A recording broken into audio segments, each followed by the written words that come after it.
All right. Game 3.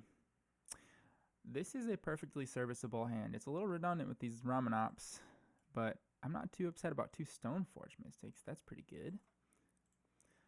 And judging by this avatar, I'm thinking my opponent's on some kind of control deck, but that really doesn't tell you anything. I've got a Nahiri. I suppose that's in line with my Stoneforge plan here.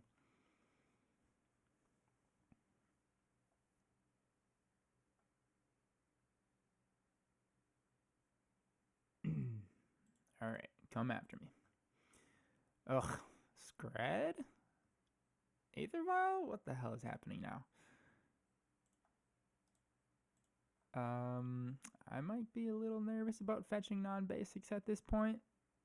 I probably should have grabbed the Windswept Heath first, but there's unlikely to be a turn 2 Blood Moon without a Simian Spirit Guide. If that's the case, maybe just toast anyway. My lands are very important to me, especially the fact that I have fetch lands with Tireless Trackers, Courser of Kruphix, etc. Yeah, so we'll fetch... We're going to fetch a forest. Well, you've missed a land drop. We're going to fetch a Temple Garden. We'll go for it. And we'll get the plains with this one, though.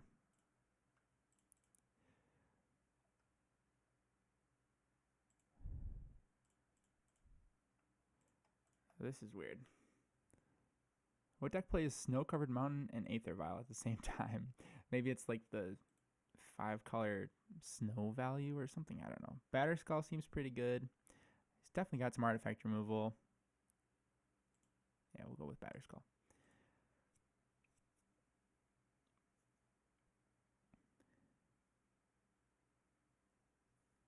Oh, it's that. Interesting.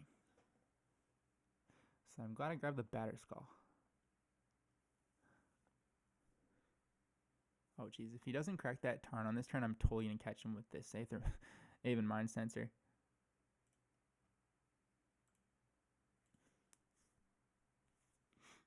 It's going to be mean.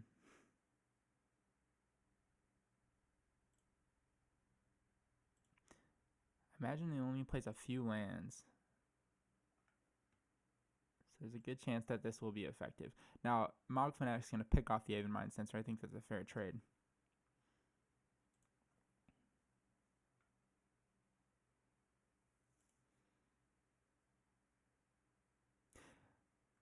I suppose, actually, that plan doesn't work so well because he picks off the Aven Mindcensor and then the ability to resolve, so he's going to get his search anyway. So pivot back to the original Batterskull scenario.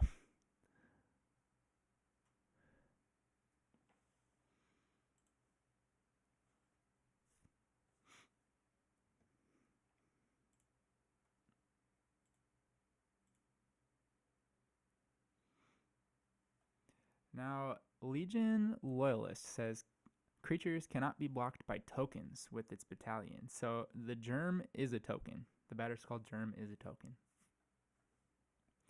Something to keep in mind.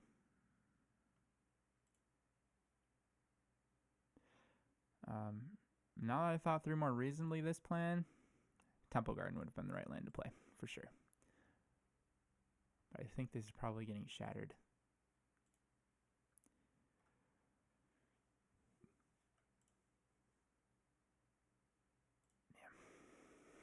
It's alive now, okay.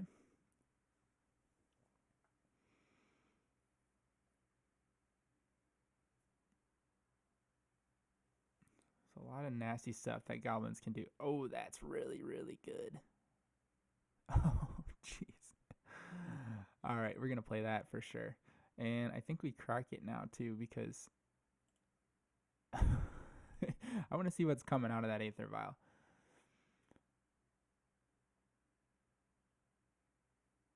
I was just thinking it would be nice to draw a Knight of Autumn. That's the second best thing. It also forces his hand with the Mog Fanatic and allows my Aven Mindcensor to do its job.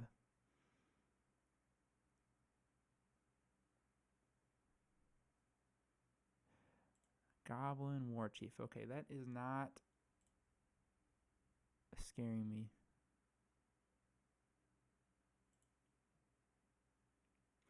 Okay, this is a Munitions Expert. Yep. 4 goblins in play. 5 goblins in play. So there goes my germ. That was going to happen anyway. But I'm kind of okay with this result. So, like, yes, he's got a Goblin War Chief on the table. But there's going to be 2 mana left to do stuff with it. And no Aether Vial. Well, that was kind of an exciting turn for my opponent, though.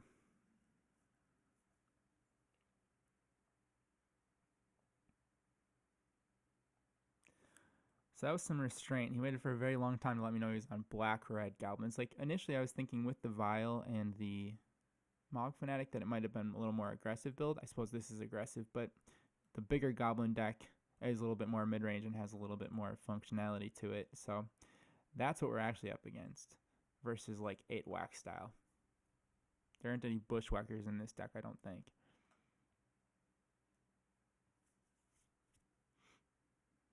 I do need to find a way to kill that. That guy's trouble.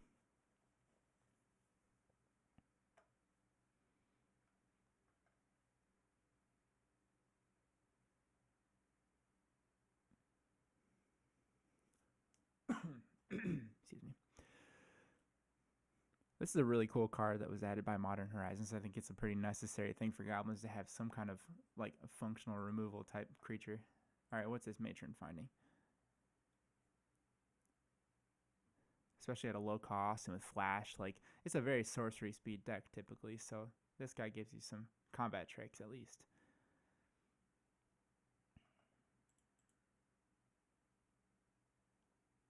I'm thinking the one that says whenever a goblin dies he deals 1 damage would be pretty good.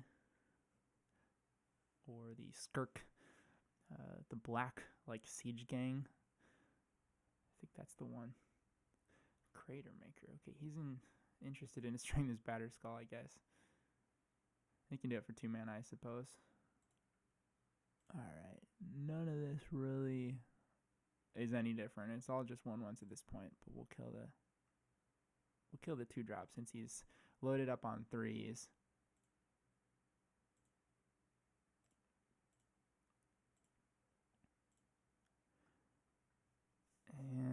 And we can put this Scavenging Ooze out and eat 2 creatures and make a 4/4. That's pretty strong. I'm not really worried about this Batterskull going. I'd have to invest so much mana in it to keep it alive right now. And basically take a turn off to do it, so I won't miss it. Most importantly, I want to get this thing bigger than a 2/2.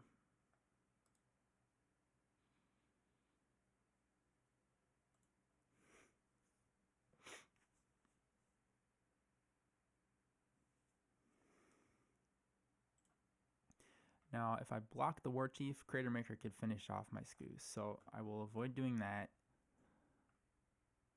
I think I'll just be taking the 2 damage. Oh, sacrifice a goblin.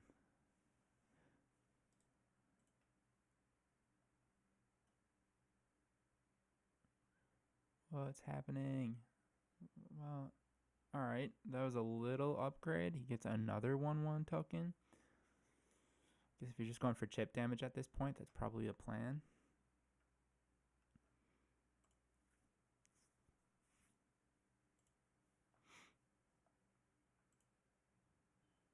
Oh, I can block the Crater Maker with the Scooze. Okay, not attacking at all. Fine.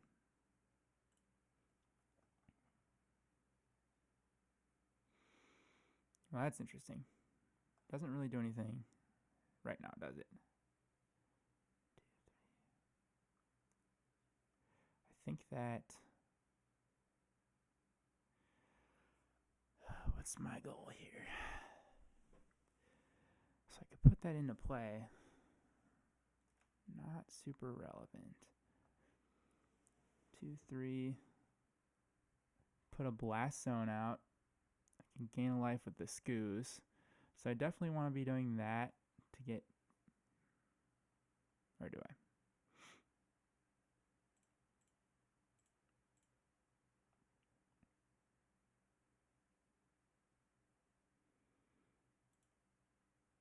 So the alternative is I can play a Stoneforge Mystic and just have another blocker, since all those dudes are 1/1s anyway. But I think that setting this on 3 pretty strong. Or at least having it ready for 1. But let's see if I gain 2 life. I'm up to 15, down to 14. You know, this is tricky.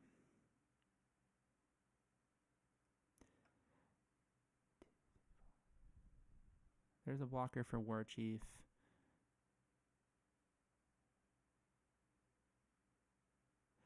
So I need to think like bigger picture here, because like his plan is not, he's not gonna be able to just attack me to death with these creatures, not at this rate. I need to have outs. I can do that next turn.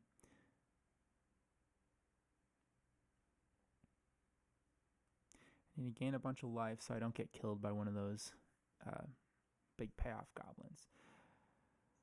So let's do Wooded Foothills, I think.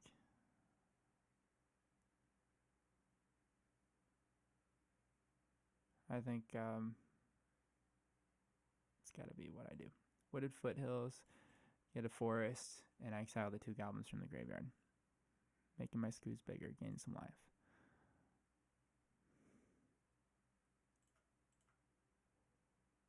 Okay, that makes my Scooze bigger than a Goblin Grenade.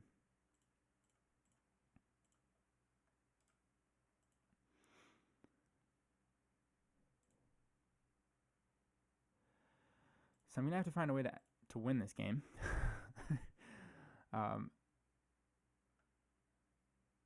Oh, that is really good. Whenever it or another goblin dies, deals 1 damage to any target. My God. That was a really good freaking top deck. Jesus. Now he's out. Oh, he's got Siric Prospector, so he's not out of mana. In fact, he can sacrifice all his dudes right now to his Prospector. That was the best top deck. Jesus Christ.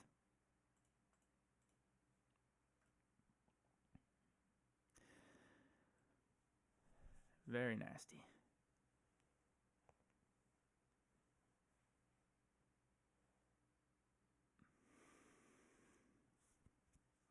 I don't think there was any way to do that better.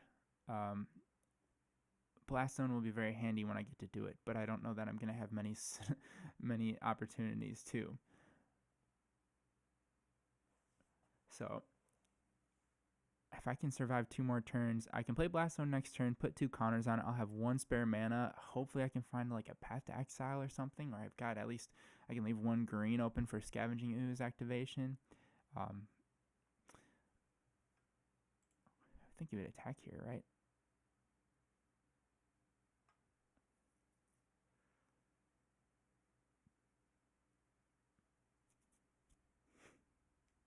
No.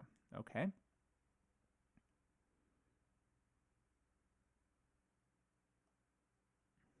So if he's wise, he's going to go after my Ramunap. No, he's going after Stoneforge Mystic. Why? What is he concerned about?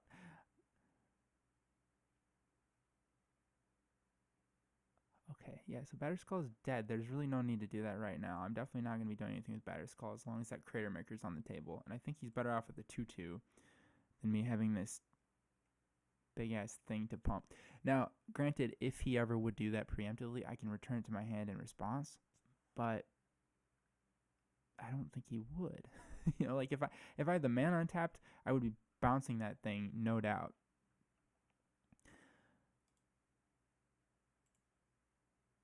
I don't know. I think that was just wrong. Now I have Ghost Quarter, Aven Mindcensor. I could crack for the Blood Crypt and keep him off of black, but not sure that that's a big deal for us. Okay, yeah, so he's going off after the Ramunap. Man, is it time to cash in on all this stuff? I think he just gave up major advantage to do this. If that's what's happening, I'm going to be left with a giant Scavenging Ooze and a bunch of targets in the graveyard.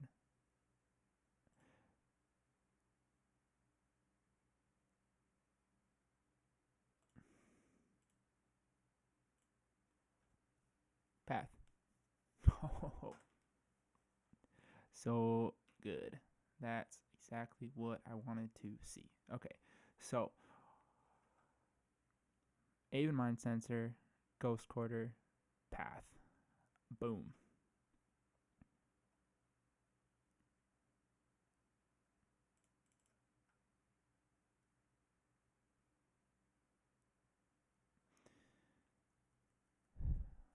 I have to path first. Yeah.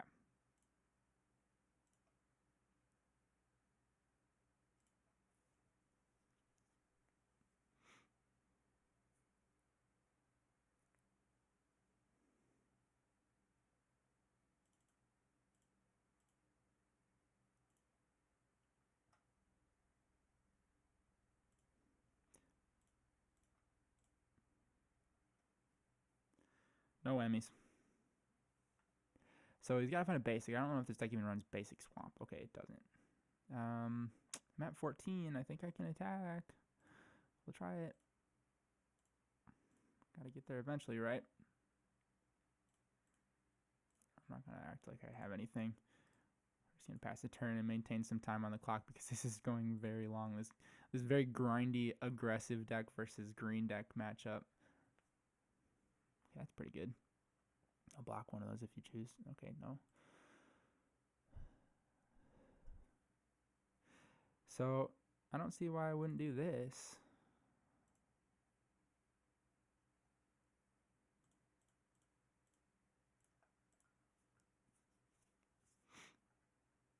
For 5, yeah.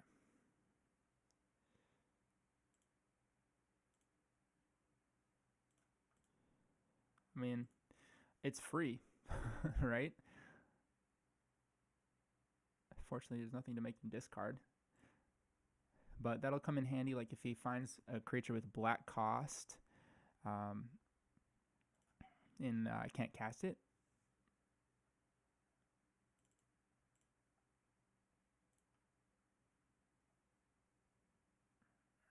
Let's see, Blast Zone. Oh, we could go after his lands. Maybe that's right, actually. Go after his basics, yeah. All right, he won't have it anymore. All right, cool. Crushed him. Game 2. I think this sideboard plan probably looks similar to Burn, though I'm a little bit happier to play Engineered Explosives in this one. Start of Fire and Ice is good. Feast and Famine can get the heck out. Now, it really doesn't have much, like, actual burn. It's more like a go-wide creature deck. So, Gearhulk. Lyra will be nice. There was an Aether Vial, so I don't hate Night of Autumn, but I have Blast Zone for it, and I now have Engineered Explosives for it. Probably cut at least one Collected Company. Tireless Tracker is not going to be great. I want stuff with bigger butts. Eidolon of Rhetoric seems okay. Shalai. We'll take Voice over Aven Mindcensor. Now, I know that just kind of won me that last game, but I think that was kind of a corner case. We're going to go on a bit of a different plan here. I have Flyers and Lyra Dawnbringer and Shalai.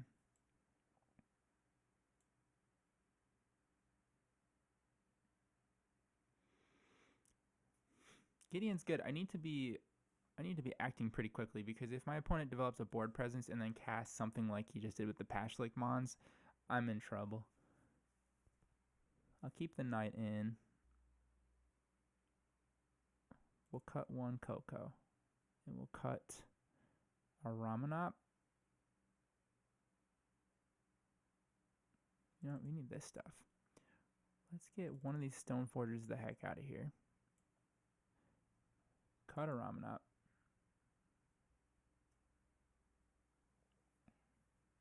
Cut an Eternal Witness. I think it's too slow. Eidolon of Rhetoric is pretty good, though. It's pretty damn good. Anything I'm overlooking? I think we try this. Let's give it a shot. I like Eidolon of Rhetoric a lot in the Bushwhacker versions, because of obvious reasons with stopping Bushwhackers, but its stats are really strong too. This is a little slow, but it's got stuff to do, so I think I'm going to keep it just for fear of drawing a much worse hand.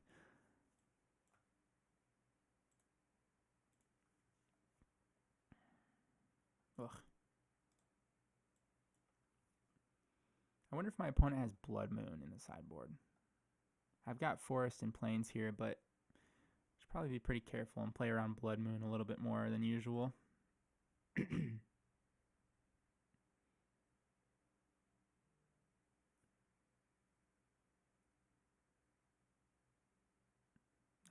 Goblins? Yeah.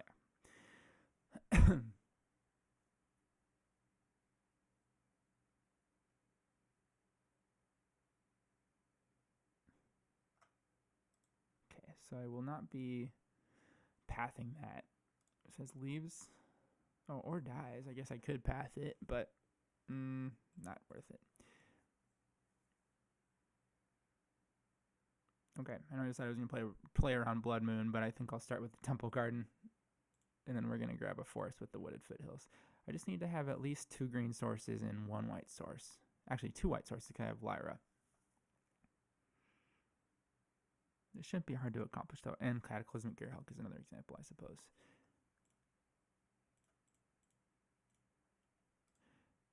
So I don't see very many bolts in these lists, or I didn't see many bolts in his list, if any, but I can only imagine that a red deck with creatures like this would be playing Bolt. I don't know. Maybe I'm wrong.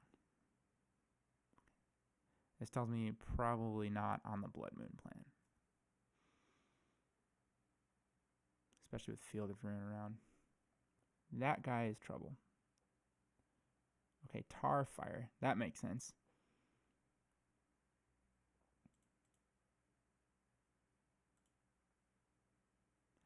Oh, gross. Okay, so at upkeep, we're going to get rid of that guy because we don't want him to have a sacrifice outlet. Or are we? Let's see.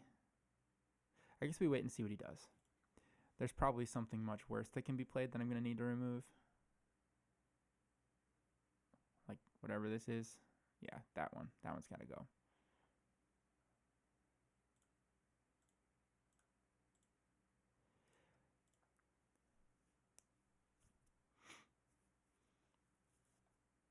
Well, Collected Company into Gearhulk seems pretty strong. Just hope I don't completely brick with this Coco, that's all.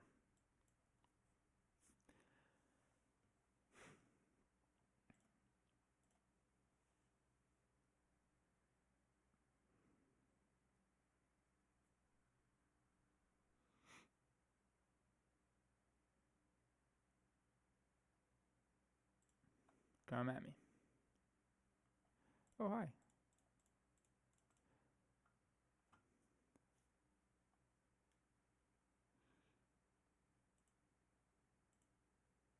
Seems okay.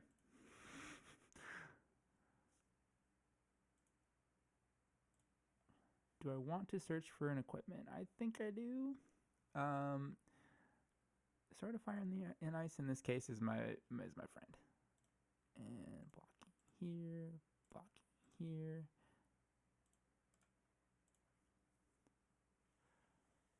If he doesn't have a munitions expert, I think this one's kind of over. I can't imagine how you recover from this. But I suppose there's stuff you can do. If this is purely just red mana to go Field of Ruin my Temple Garden, yeah, okay. Fine with that.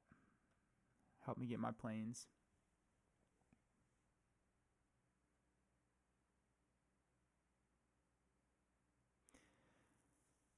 Now he does have black creatures in the deck. Goblin Matron. Okay, is this going to be a Crater Maker?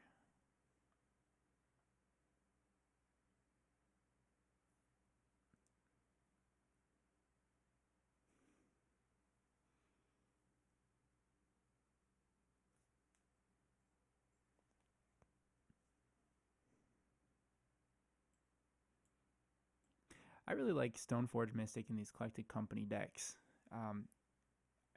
Stoneforge Mystic just kind of like broadcasts your plan to your opponent. So if you can do it like in combat or at the end of their turn, and then all of a sudden like present this problem they have to like absolutely deal with, it seems really strong. Okay, Skirk Prospector, interesting. If he casts it, knowing I've got a Sword of Fire and Ice, we're in trouble. But what this tells me is there's definitely something going on in his hand that, yeah, what the hell is happening here? Okay, well, that's going to get bolted.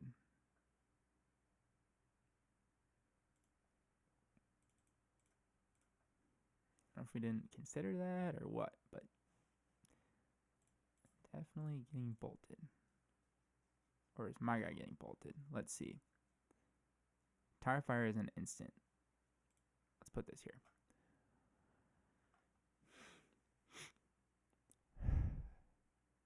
I won't fall for this trap. The obvious equip is Stoneforge Mystic. He can sacrifice a dude and 1 mana Tirefire my Stoneforge, and then he just basically time walks me.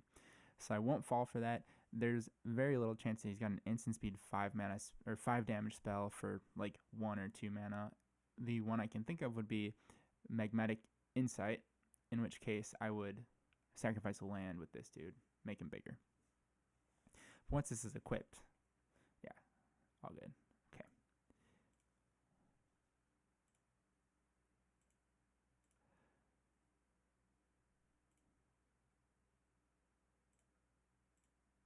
Two damage.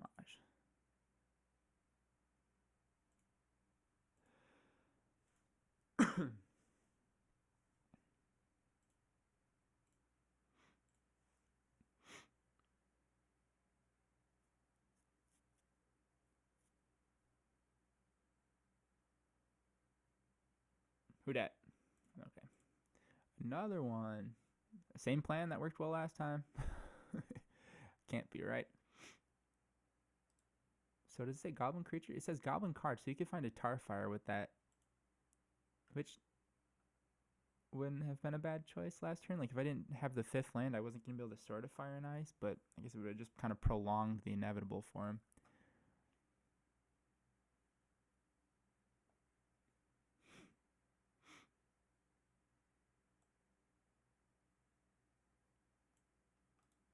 Oh god, that's what we're doing? You're freaking dead, man.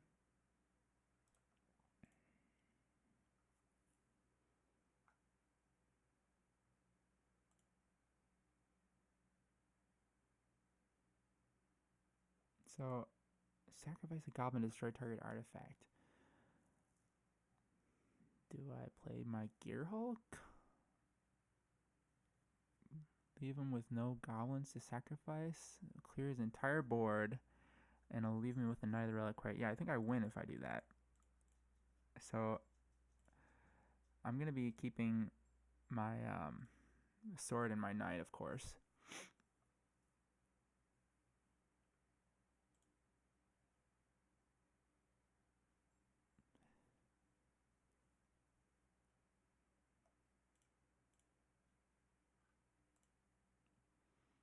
So long, Stoneforge. So long, Gearhulk.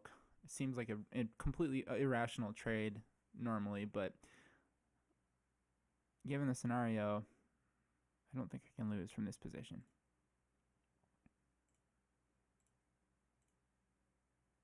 Unless he has a 1 mana goblin.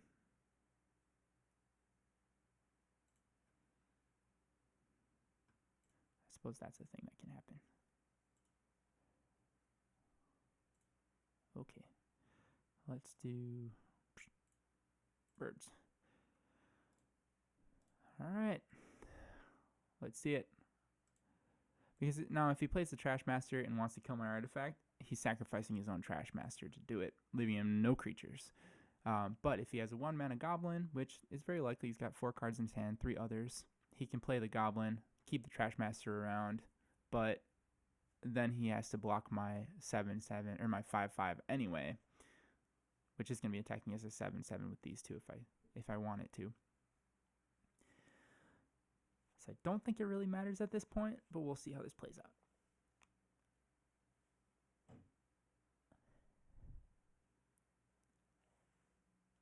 Blue. Oh, that guy. Okay, that's pretty good.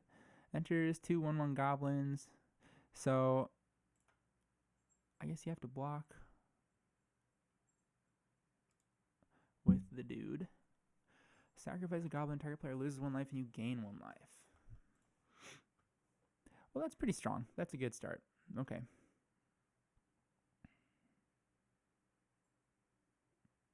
Now I could equip my birds and then give it, yeah, this will do.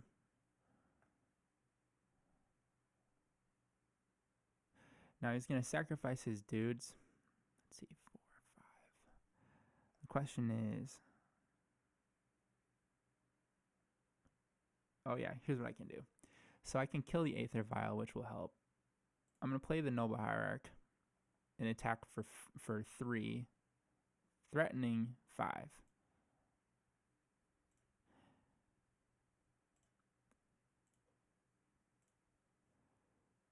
So that'll force him to sacrifice these 2 guys.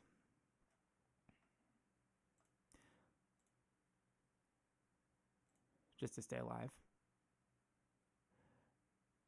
Oh no, sacrifice one of the 2, I guess. And then we can bolt this friend.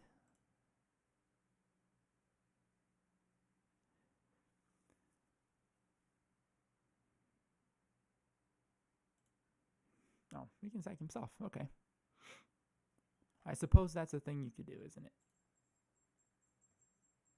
And I drew a Stoneforge Mystic. Okay. Float. Get that Blast Zone. Blast Zone is such a good asset to this deck. It's crazy. I never considered how valuable it would be. Shit. You know what that does, though? That kills my Birds of Paradise. I forgot how much I needed that. I think that maybe we put out...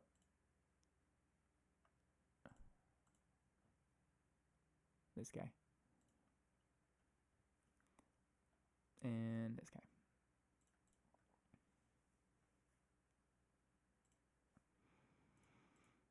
Yeah, I almost screwed up pretty bad there.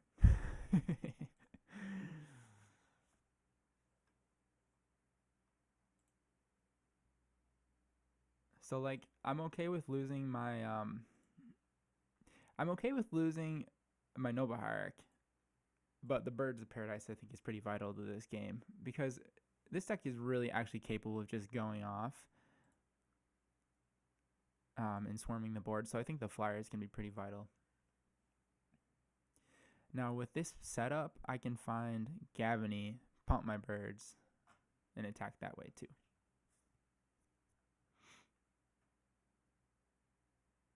Okay, so there's the Trash Master. You can sacrifice the token, blah, blah, blah. It's not looking great for him either way. Probably Scavenging Ooze instead of Stoneforge last turn. That was kind of my fault. So now he can do this after blocks. So he can block one of them, block another.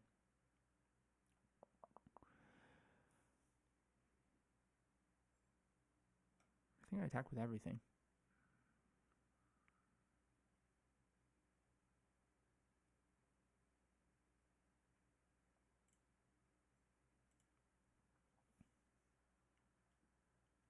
Attack.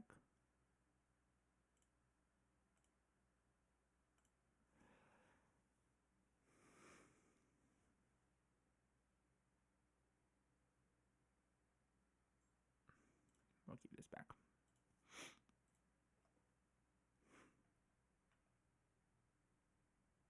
What you got?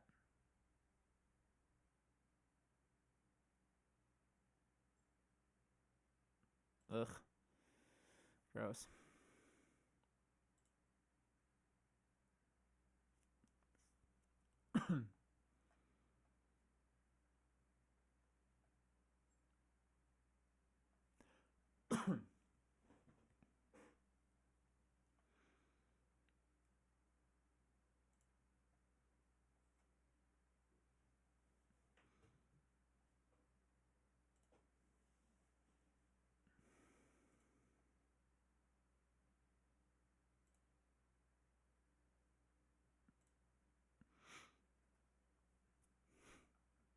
Okay. I can't pass up the opportunity to play more of these guys. And this guy.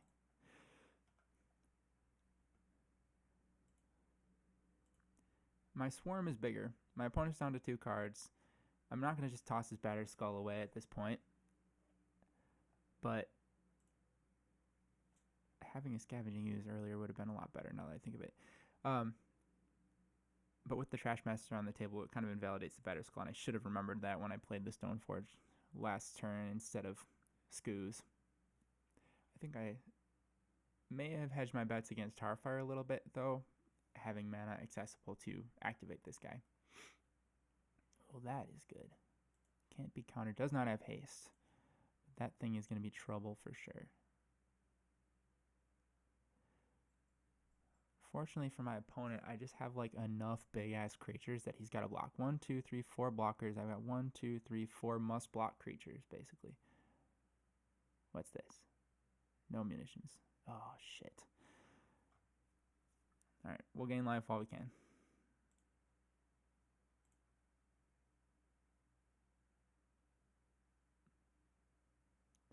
Do I put the Batterskull into play? It's another must-block creature. I think I have to do that, actually.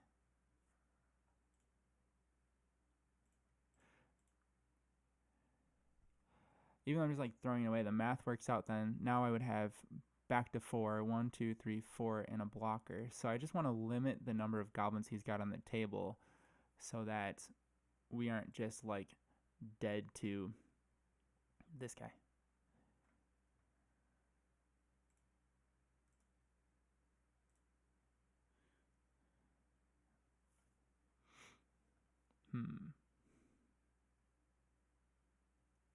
Do I find the Gavony? I think it's time for Gavony. Let's see. 1, 2, 3, 4.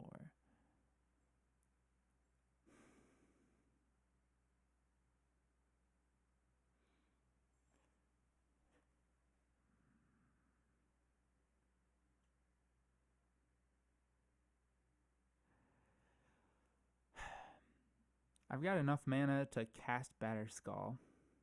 Let's see. I need 5 to bounce it and cast it. I need 4 for Gavony. I've got 4 for Gavony. This helps a little bit. Oh, shit. Well, that's not very good. Makes my dudes a little bigger, though. 2, 3, 4. This creates X goblins. That's a lot of sacrifice fodder.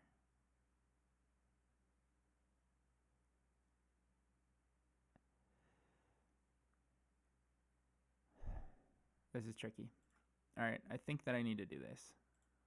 Because my birds need to grow.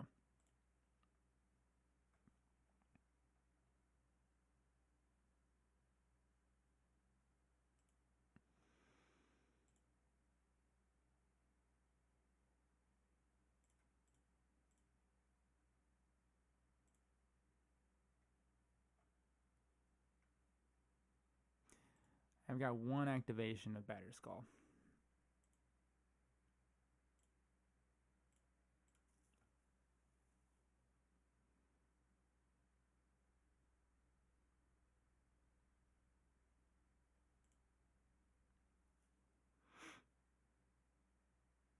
Do I throw this away too? It could just get blocked by the Krenko. I think I do.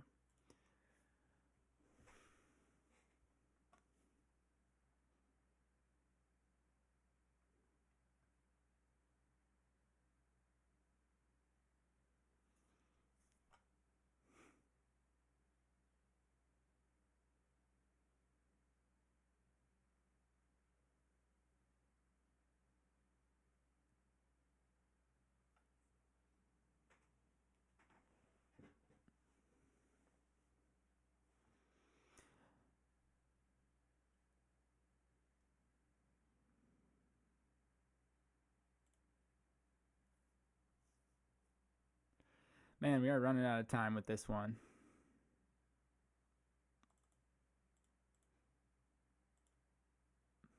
It's kind of irrelevant, but I'll try it anyway. Krenko is actually a pretty strong card in these games.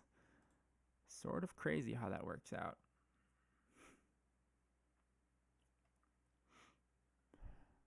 Good news is my Germ's alive due to the Gavony activation. I kind of like that. He probably should have popped it in response to the Gavony. I don't know.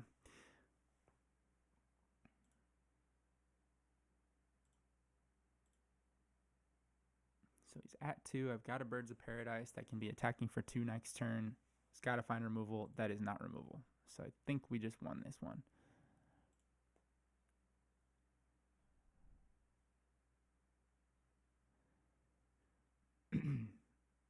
was a little sloppy on my last couple turns there. I apologize for that.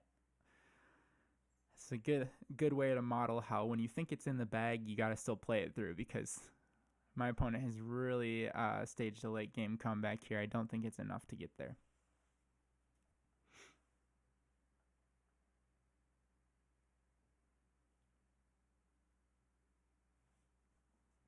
But that Gavony play I think was pretty crucial. Perhaps a turn earlier would have been wise. But had I not done that, I think I would lose this game.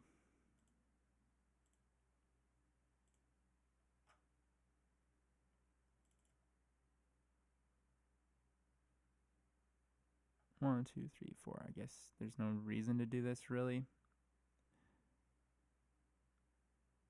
Why not?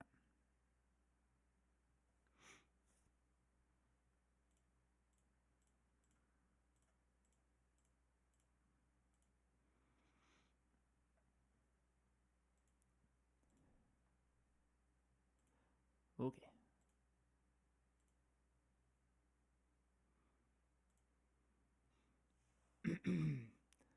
Well, I think this is a really strong home for this package. As you can see, the equipment aren't embarrassing on their own. Obviously, they're a lot better with the Stoneforge Mystic package going on, but there are plenty of things to hold the swords, and so it kind of solves a problem that this Value Town deck had, which is you have a bunch of mana, and sometimes you just have nothing to do with it. Like you're top decking more mana, you're top decking lands, you're top decking more mana dorks. So like if you find a Sword of Fire and Ice or Sword of Feast and Famine, you have something to put in your bird's hand and actually make use of that 0/1, and you have mana to cast it and equip it. So it's pretty strong. I think that there's a little bit more work to do with this list. Obviously, this is an early version of it, but it's a really good start. And the mana package is really exciting, or the land package is really exciting. I think the fact that we have 4 Ghost Quarters is really cool, but maybe a little risky. It didn't seem to bite us too often in these games, but there were a couple of starts that I had to mulligan because of so many Ghost Quarters. So, that said, I think, like, so far of the decks I've seen, I think it's the best home for this Stoneforge Mystic package, and I think the deck is well positioned right now, too. As we saw a couple of different matchups that should have been pretty tough for us, we were able to get through those. I don't think Goblins is necessarily an easy matchup for this deck. It's got removal, it's super aggressive. They can punish our Birds of Paradise and Noble Hierarch plays with their like Mog Fanatics and Tarfires and things like that. Obviously, Burn should be pretty tough, but we have plenty of life gain to stabilize if we find the mana, if we find the mana needed. And that's not always a gimme because of the double green cost in Courser's CMC. That can be tough to locate and then like play him in a meaningful way. So you just got to be careful with it and plan ahead. Some like fetch land sequencing decisions are really tough with the deck, and I think that's where they really show up as difficult choices. So anyways, thanks for watching, and we'll be doing more soon. Stay tuned. Hopefully we'll get an article up on this deck soon from either myself or I know Zach was interested in writing about it as well. So take it easy.